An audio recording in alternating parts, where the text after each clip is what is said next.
మొన్న ఏదైతే విద్యార్థులు నీటు పేపరు లీక్ అయిందని చెప్పేసి ఏదైతే విద్యాశాఖ మంత్రి కేంద్ర మంత్రి రాజీనామా చేయాలని చెప్పేసి విద్యార్థులందరూ రోడ్ల మీదకి వచ్చి జంతర్ మంతర్ వద్ద శాంతియుతంగా ధర్నా చేస్తుంటే ఆ ధర్నా మీద కావాలని కొంతమంది బీజేపీ గుండాలు వచ్చి దాడి చేసి దాన్ని ఒక చిత్రీకరించి ఈరోజు అక్కడ ఆ లాఠీ దెబ్బలకు ఒక సాక్ష్యాన్ని అమ్మాయి చనిపోయిన దానికి నిరసనగా ఈరోజు మేము దిష్టి బొమ్మ తగలబెడతామంటే పోలీసులు ఇక్కడ అడ్డు చెప్తున్నారు. ఎందుకనంటే ఈరోజు ప్రజాస్వామ్యం అనేది కూలి చేయబడుతుంది. నరేంద్ర మోడీ ప్రభుత్వం ఏదైతే ఉన్నదో వీళ్ళు ఏదైతే దేశాన్ని సర్వనాశనం చేయడానికి కోసం ప్రయత్నం చేస్తున్నారు.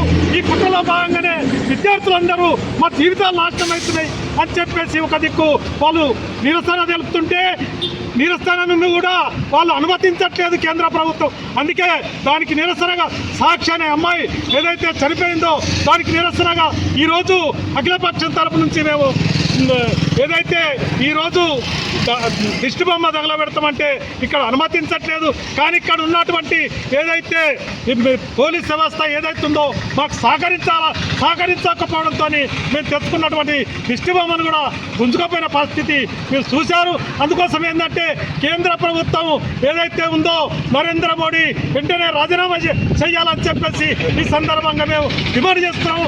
ఏదైతే చనిపోయిన సాక్షి అమ్మాయి ఏదైతే ఉందో ఆ కుటుంబానికి 10 కోట్ల రూపాయలు నష్టపరిహారం ఇవ్వాలి. అట్లాగే ఏదైతే ఈ విద్యాశాఖ మంత్రి వెంటనే రాజీనామా చేయాలని చెప్పేసి ఈ సందర్భంగా మేము డిమాండ్ చేస్తాం. మండలంలో అఖిలపక్ష నేతలు కాంగ్రెస్ నేతలు కలిపి దేశ ప్రధాని నరేంద్ర మోడీ గారి దిష్టి భవన దహనం కార్యక్రమాన్ని కొనసాగింపుగా వచ్చినాం ఈరోజు. కానీ ఈరోజు కమ్మరపల్లి పోలీసులు దీన్ని అడ్డగించారు. ఈరోజు ప్రజాస్వామ్యంలో బతుకుతున్నామా లేదా, లౌకిక భారతదేశంలో మాకు ప్రధాని దిష్టి బొమ్మను దహనం చేసే హక్కు కూడా మాకు లేదా అనిపిస్తున్నది. ఎందుకంటే ఒక విధంగా నీట్ పరీక్ష ఎందరో మంది విద్యార్థుల భవిష్యత్తుతో కూడుకున్న సమస్య. ఆ నీటు పరీక్ష పేపర్ లీకేజ్ అయిందని ప్రతిపక్ష నేత రాహుల్ గాంధీ గారు మరియు ఖర్గే గారు ఇతర కాంగ్రెస్ నాయకులు జంతర్ మంతర్ దగ్గర శాంతియుతంగా ధర్నా చేస్తే వాళ్ళని కొంతమంది బీజేపీ గుండాలు అందులో చొరబడి విద్యార్థులను ఇష్టపూర్వకంగా లాఠీలతో దెబ్బలు కొడితే ఒక విద్యార్థి చనిపోయింది. దానికి ఎవరు బాధ్యత వహిస్తారు? అంటే ఈరోజు కేంద్ర మంత్రి గారు రాజీనామా చేయమంటే, విద్యాశాఖ మంత్రి గారు రాజీనామా చేయమంటే ఒక్కరిని చంపుతారా? ఇది ప్రజాస్వామిక దేశమా?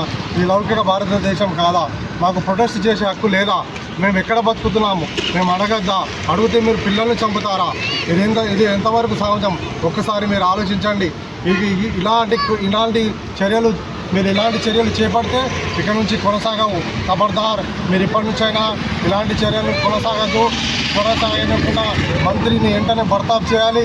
దీన్ని బాధ్యతగా వహిస్తూ నరేంద్ర మోడీ గారు కూడా రాజీనామా చేయాలని మేము డిమాండ్ చేస్తూ కమ్మరపల్లి అఖిలపక్ష తరఫున మేము డిమాండ్ చేస్తున్నాము.